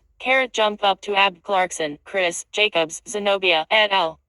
19th July 2017. Human occupation of Northern Australia by 65,000 years ago. PDF.nature.547 7663. 306 310. Bib code 2017 natter.547.306 c.doi 10.1038 nature 22968. hdl 2440 107043. Mid 28,726,833. S2 CID 205,257,212. Jump Up to Obler Randos 1997, p80. Randos 1997, p81. Rupert Gerritsen 2011. Beyond the Frontier, Explorations in Ethnohistory, Batavia Online Publishing, Canberra, pp. 7103. ISBN 978-0-987214140. Ron Laidlaw Aboriginal Society Before European Settlement in Timbury ed. 1984. The European Occupation. Heinemann Educational Australia, Richmond, p. 40. ISBN 0-85859-250-9. Scott Kane First Footprints. The Epic Story of the First Australians, Allen and Unwin, 2013. ISBN 978-174,331 493-7, pp. 25-26. Hiscock, Peter 2008. Archaeology of Ancient Australia. London Routledge. ISBN 978-0-415-33811-0. Gibbons, and 20th July 2017. The first Australians arrived early. Science.357 6348. 238-239. Bib code 2017 c.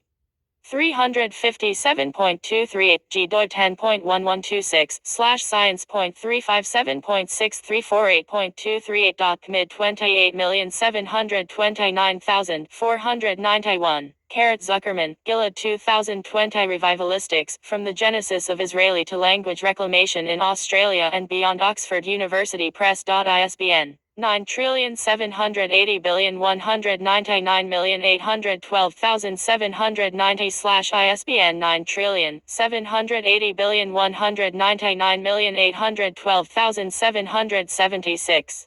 Macy, Richard 2007 Settlers History Rewritten, Go Back 30,000 Years. The Sydney Morning Herald. Retrieved 5 July 2014. Blaney, Jeffrey 2004. A Very Short History of the World. Penguinbooks.isbn 978-0-14-300559-9. Stockton, Eugene D. Nansen, Gerald C. April 2004. Cranebrook Terrace Revisited. Archaeology in Oceania. 391. 5960.doi 10.1002/J1834-40 453.2004.TB00560. Jster 40,387,277. Pierce, R.H., Barbaby, Mike 2014. A 38,000-year-old archaeological site at Upper Swan, Western Australia. Archaeology in Oceania. 163. Australia colonized earlier than previously thought. Stone pages. Archaeo News. 24th July 2003. The West Australian 19th July 2003. Hesp, Patrick, Murray Wallace, Colin V. Dorch, CE 1999. Aboriginal occupation on Rottnest Island, Western Australia, provisionally dated by aspartic acid racemation assay of land snails to greater than 50 ca. Australian Archaeology. 491. 712.doi 10.1080/3,122,417.1999.11681647. Dorch, Charles 23rd June 2003. The West Australian. McDonald, Josephine, Rainan, Wendy, Petchy, Fiona, Ditchfield, Kane, Byrne, Chai, Vanny Winheis, Dorcas, Leopold, Matthias, Veth. Peter September 2018. Carnatukal Serpents Glen, a new chronology for the oldest site in Australia's Western Desert. Plus 1.139. E0202511. Bibcode 2018 plus 0.13025111 doi 10.1371/journal.pony.02025111. PMC 6,145,509. Mid 30,231,025. Via ResearchGate. The Ray excavation of Carnatukal Serpents Glen has provided evidence for the human occupation of the Australian Western Desert to before 47,830 calories. BP modeled median age. This new sequence is 20,000 years older than the previous known age for occupation at this site. McDonald, Joe, Veth, Peter 2008. Rock Art of the Western Desert and Pilbara. Pigment dates provide new perspectives on the role of art in the Australian arid zone. Australian Aboriginal Studies 2008/1 421 via ResearchGate. McDonald, Joe 2nd July 2020. Serpents Glen Carnatukal, New Histories for Deep Time Attachment to Country in Australia's Western Desert. Bulletin of the History of Archaeology. 301.doi 10.5334/BA 624.ISSN 2047-6930.S2 CID 225,577,563. Lorandos 1997, pp. 84-87. Wade, Nicholas 8th May 2007. From DNA Analysis, Clues to a Single Australian Migration. The New York Times. Lorandos 1997, pp. 87-88. Lorandos 1997, p. 88. Morse, Dana 30th April 2021. Researchers demystify the secrets of ancient Aboriginal migration across Australia. ABC News. Australian Broadcasting Corporation. Retrieved 7 May 2021. Crabtree, S.A., White, D.A., et al.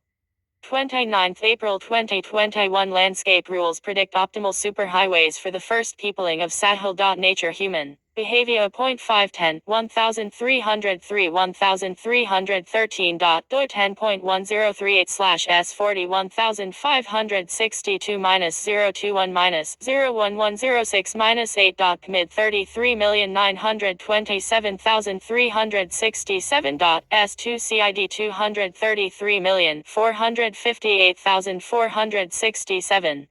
Retrieved 7 May 2021.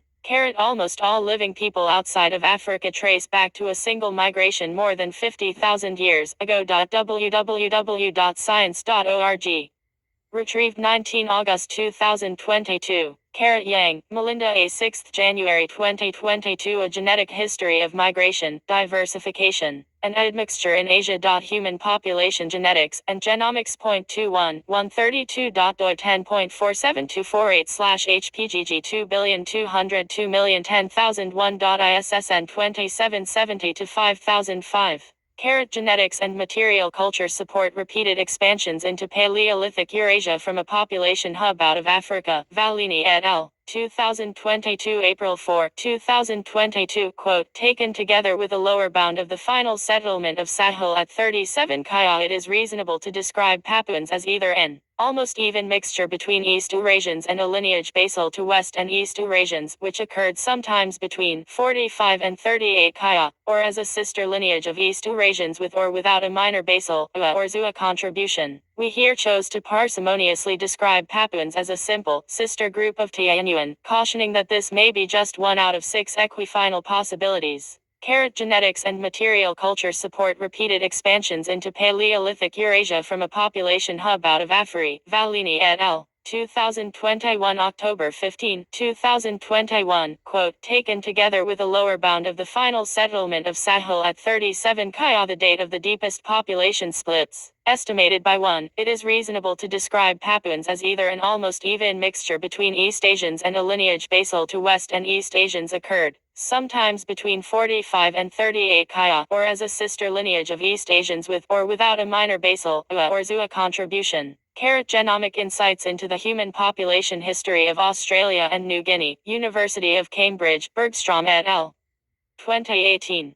Genetics and material culture support repeated expansions into Paleolithic Eurasia from a population hub out of Afri. Vallini et al. 2021 October 15, 2021, quote, taken together with a lower bound of the final settlement of Sahel at 37 Kaya, the date of the deepest population splits, estimated by 1, it is reasonable to describe Papuans as either an almost even mixture between East Asians and a lineage basal to West and East Asians occurred sometimes between 45 and 38 Kaya, or as a sister lineage of East Asians with or without a minor basal or Zua contribution. Karlhoff, Selina, Dooley, Akin, Nagel, Catherine, Nur, Mohammed, Skov, Loritz, Sumantri, Iwan, Octaviana, Udhiagas, Hakim, Budianto, Burhan, Basran, Sayada, Fardi Ali, Magahan, David P. 2021 Genome of a Middle Holocene Hunter-Gatherer from Wallacea. Nature.596 7873. 543 547. Bibcode 2021 Natter.596.543 C doi 10.1038/S 41538-021-03823-6. ISSN 28-836. PMC 8,387,238. PMID 34,433,944. Thick graph analysis confirmed this branching pattern, with the Liang-Panninge individual branching off from the near-Oceanian clade after the Denisovan gene flow, although with the most supported topology indicating around 50% of a basal East Asian component contributing to the Liang-Panninge genome. Fig. 3c, supplementary figs. 711.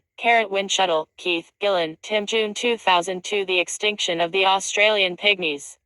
Keith Wind Shuttle. The Sydney Line. Archived from the original on 29 July 2013. Retrieved 2 November 2007.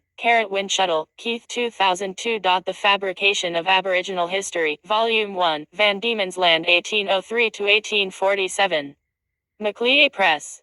Jump Up to Abpeter Savalainen, Thomas Leitner, Alan N. Wilton, Elizabeth Mtasu Smith, and Okeem Lundberg. 2004. A detailed picture of the origin of the Australian dingo, obtained from the study of mitochondrial DNA proceedings of the National Academy of Sciences of the United States of America. 2004 August 17, 10133, 12387, 12390. Alan J. Red, June Roberts Thompson, Tatiana Carafit, Michael Bamshad, Lynn B. Jord, J. Indu, Bruce Walsh, Michael F. Hammer. 16 April 2002. Gene flow from the Indian subcontinent to Australia. Evidence from the Y chromosome. Current biology. Orlando, Florida, US Elsevier Science.128, 673 677.doi 10.1016/S960 to 98 2202007899-3. Commit 11,967,156.S 2 CID 7,752,658. Jump up to our Ergstrom, Anders, Nagel, Nano, Chen, Yuan, McCarthy, Shane, Pollard, Martin O, Ayub, Qasim, Wilcox, Stephen, Wilcox, Leah, Orset, Roland A. H. Van, McAllister, Peter, Williams, Leslie, Zhu, Yali, Mitchell, R. John, Tyler Smith. Chris 21st March 2016 Deep Roots for Aboriginal Australian Y Chromosomes. Current Biology. 266 809 813.doi 10.1016/Jacob.2016.01.028.PMC 4,819,516. PMID 26,923,783. An open access article under THEC by 4.0 license. Puguk, Irina, Delphin, Frederick, Gunnar Stotier, Ellen, Kaiser, Manfred, Stoneking. Mark 29, January 2013 Genome-wide data substantiate Holocene gene flow from India to Australia. Proceedings of the National Academy of Sciences of the United States of America. 1105, 1803, 1808. Bibcode 2013 NES.110.1803 PDOI 10.1073/NES.12119271110. PMC 3,562,786. PMID 23,319,617. Samuel, Sanjeev 2016. The Ocean of Churn, How the Indian Ocean Shaped Human History. Gurgaon, Haryana, India. p. 59. ISBN 9789386,057,617. Oshielk 990,782,127. Sitebook, CS1 main, location missing. Publisher link. McDonald, Anna 15th January 2013 Research shows ancient Indian migration to Australia. ABC News. Clark, Robin L. 1983, Pollen and Charcoal Evidence for the Effects of Aboriginal Burning on Vegetation in Australia. Archaeology in Oceania, Vol 18. No. 1983. Gamage, Bill 2011. The Biggest Estate on Earth. Allen and Unwin. Roberts, R.G., Flannery, T. et al. 2001 New Ages for the Last Australian Megafauna, Continent-Wide Extinction about 46,000 years ago. Science, Vol. 292, 8th June 2001. Rowan, John, Faith, J.T. 2019. The Paleoecological Impact of Grazing and Browsing, Consequences of the Late Quaternary Large Herbivore Extinctions. In Gordon, Ian J., Prinz, Herbert H. T. eds. The Ecology of Browsing and Grazing. 2 Ecological Studies. Vol 239. Springer International Publishing. pp. 6179. DOI 10.1077/978-3-030 25865-8 ISBN 978-3-030-25864 1.S2 CID 210,622,244. Rowe, S. and Field, J. 2006. A Review of the Evidence of the Human Role in the Extinction of Australian Megafauna, and an Alternative Explanation. Quaternary Science Reviews, Vol. 25, No. 21-22, November 2006. Gamage, Bill 2011, The Biggest Estate of Earth. Allen and Unwin. Peter D. Ward, p. 30. The Flooded Earth. Our Future in a World Without Ice Caps. Basic Books, New York, 2010. ISBN 978-0-465-00949-7. John Byrne 1979. Ideology and Domination, Towards a Reconstruction of Australian, Aboriginal Social Formation. Oceania, Vol. 50, No. 2, December 1979. White, Peter 2006. Revisiting the Neolithic Problem in Australia. PDF, Records of the Western Australian Museum 0860922 Supplement. Joseph, Kathy 1996. Compassionate Accountability, and Embodied Consideration of Female Genital Mutilation. The Journal of Psychohistory. 24, 12. Demaus, Lloyd 2002. The Emotional Life of Nations. New York and London, Karnak. pp. 699, 700. ISBN 1-892746-980. Deniston, George the 100th, Hodges, Frederick Mansfield, Milos, Marilyn Fair, eds. 1999. Male and female circumcision, medical, legal, and ethical considerations in pediatric practice, proceedings of the 5th International Symposium on Sexual Mutilations, Medical, Legal, and Ethical Considerations in Pediatric Practice, held August 5-7, 1998, in Oxford, England, New York, Kluwer Academic/Plenum Publishers. p. 212. ISBN 978-0-306-46131-6. Burnt, R.M. and C.H. The World of the First Australians, Aboriginal Traditional Life, Past and Present. Aboriginal Studies Press, Canberra. Inga Clendon Boyer Lectures Inside the Contact Zone, Part 1 Inch, 5th December 1999. Rubenstein, William D. 2004. Genocide, A History 1. Ed. Pubble. In Great Britain. ed. Harlow, England, Pearson Longman. p16. ISBN 978-0-582-50601-5. Connor, Michael 2005. The Invention of Terra Nullius, Historical and Legal Fictions on the Foundation of Australia. Paddington, NSW, Macleay Press. pp. 91-94. ISBN 978-1-876492168.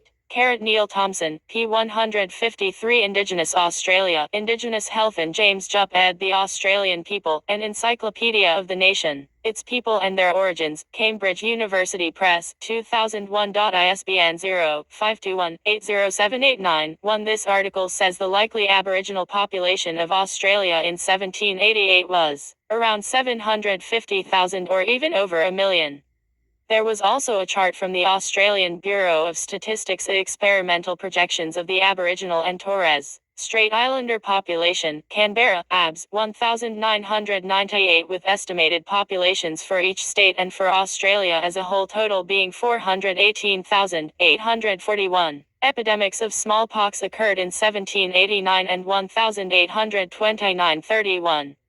The article notes that there is evidence these epidemics traveled several hundred kilometers severely, depopulating tribes who had not yet had first contact with Europeans. R.M.W. Dixon, P18. The Languages of Australia, Cambridge University Press, 2010. ISBN 978-1-1080-17855-5. Dixon says there were around 600 distinct tribes in Australia, speaking between them about 200 different languages. Carrie Mallon, P53. Language Politics and Minority Rights in Witold Tulasevich, Joseph I. Zaida adds language awareness in the curriculum. James Nicholas Publishers, Albert Park. ISBN 1-875400821-5. Estimates 200 languages and over 600 dialects in 1788. Harold Koch, P23, An Overview of Australian Traditional Languages in Gerhard Leitner, E.N.G. Malcolm eds The Habitat of Australia's Aboriginal Languages, Past, Present and Future. Says that some 250 distinct languages present in 1788.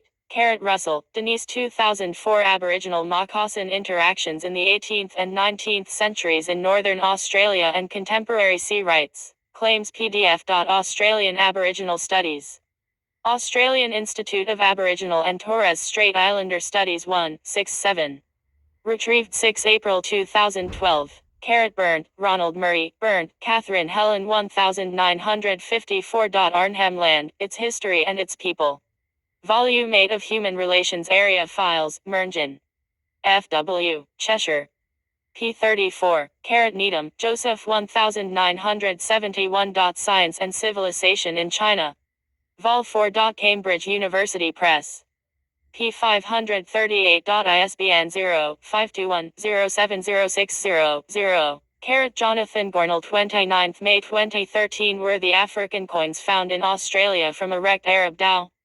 The National Archive ed from the original on 6 July 2013. Retrieved 24 June 2013. Bibliography edit. Frankel, David 2017. Between the Murray and the Sea.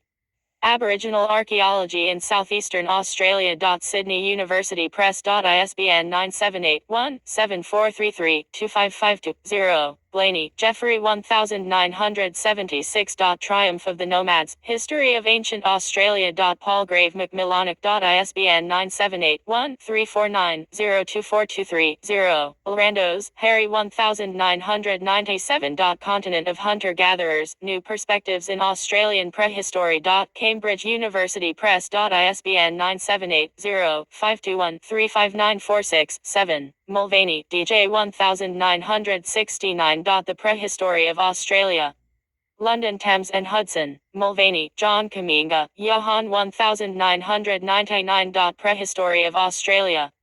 Allen and Unwin. ISBN 978-1-86448-950-7. Isaacs, Jennifer 2006. Australian Dreaming, 40,000 Years of Aboriginal History. New Holland. ISBN 97817411002,581. Burned, Ronald M. 2005 1952. Yangal, An Aboriginal Religious Cult of Northeastern, Arnhem Land. Routledge. ISBN 0415330222-X. Swain, Tony 1993. A Place for Strangers, Towards a History of Australian Aboriginal Being. Cambridge University Press. ISBN 978-0-521-44691-4. This article incorporates text by Anders Bergstrom et al. Available under THEC by 4.0 license. External links edit. Timeline of pre-contact Australian Museum.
Wow.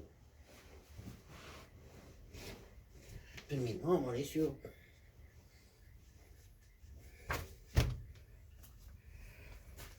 Terminó, yo.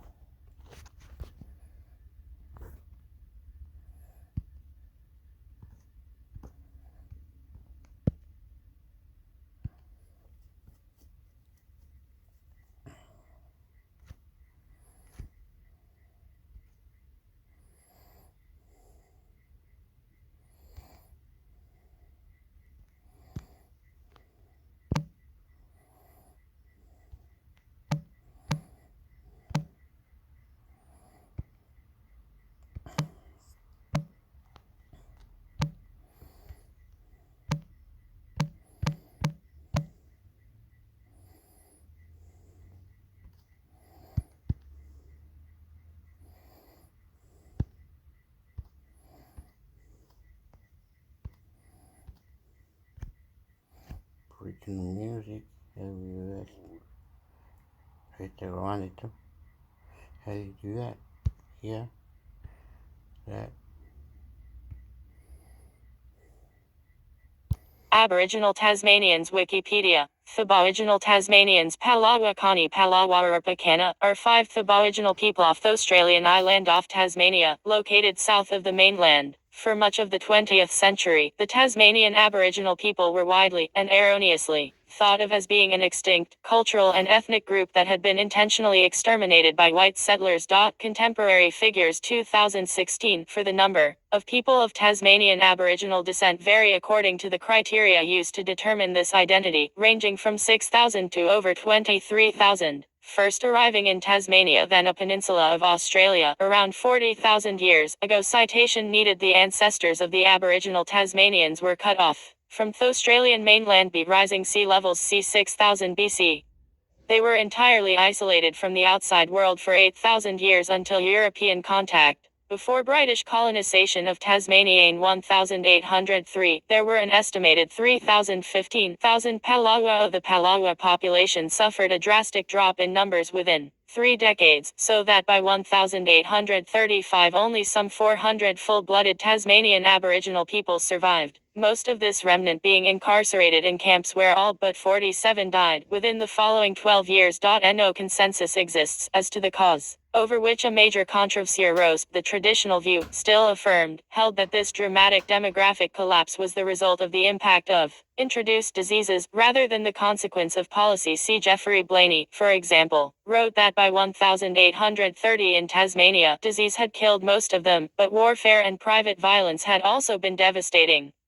Henry Reynolds attributed the depletion to losses in the Black War. Keith Winshuttle claimed that in addition to disease, the prostitution of women in a society already in decline explained the extinction. Many historians of colonialism and genocide, such as Ben Kiernan, Colin Tatz, and Benjamin Madley, consider that the Tasmanian decimation qualifies as genocide by the definition of Raphael Lemkin adopted in the Genocide Convention. By 1833, George Augustus Robinson, sponsored by Lieutenant Governor George Arthur, had persuaded the approximately 200 surviving Aboriginal Tasmanians to surrender themselves with assurances that they would be protected and provided for, and eventually have their lands returned. These assurances were no more than a ruse by Robinson or Lieutenant Governor Arthur to transport the Tasmanians quietly to a permanent exile in Thifno Islands. The survivors were moved to Eebelen Aboriginal establishment on Flinders Island, where disease continued to reduce their numbers. In 1847, the last 47 survivors on Wibalena were transferred to Ster Cove, south of Hobart.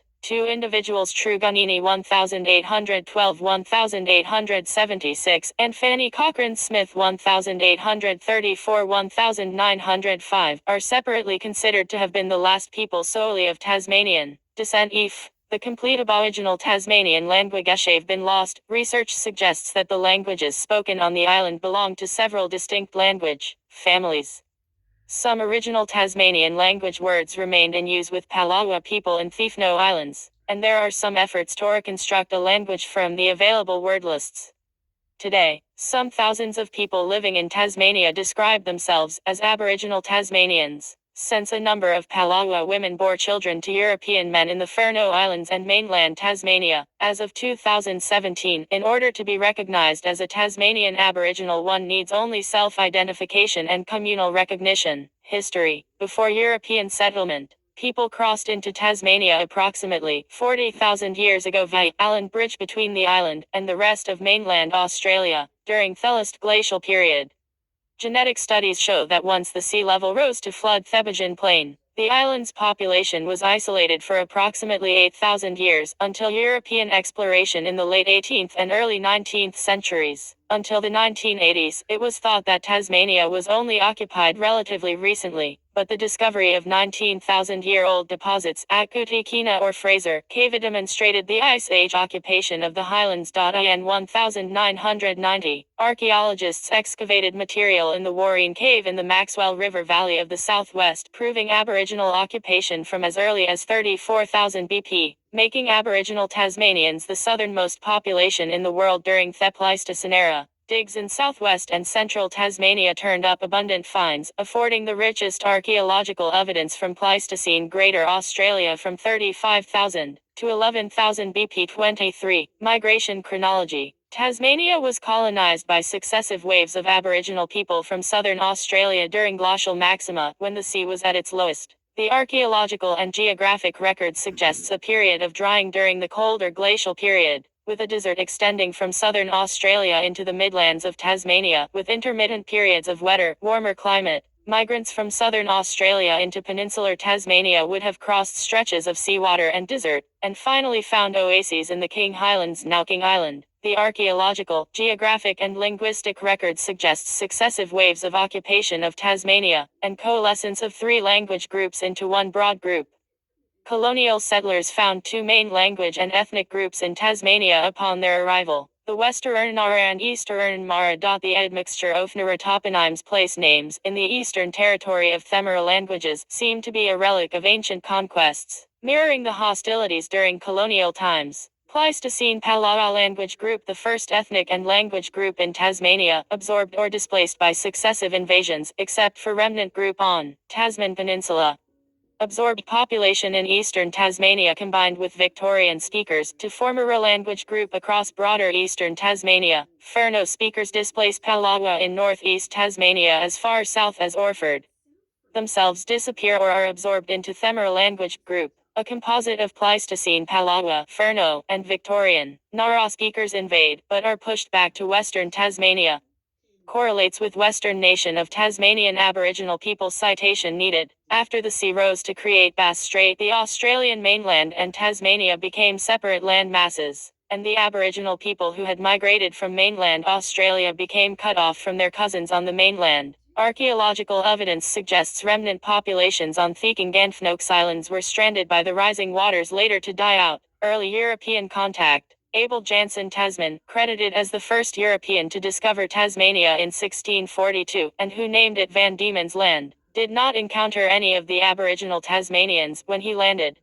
In 1772, a French exploratory expedition under Marion de Fresnay visited Tasmania. At first, contact with the Aboriginal people was friendly. However, the Aboriginal Tasmanians became alarmed when another boat was dispatched towards the shore. It was reported that spears and stones were thrown, and the French responded with musket fire, killing at least one Aboriginal person and wounding several others. Two later French expeditions led by Bruni d'Entrecasteaux 1792-93 and Nicolas Baudin in 1802, made friendly contact with the Aboriginal Tasmanians, the d'Entrecasteaux expedition doing so over an extended period of time.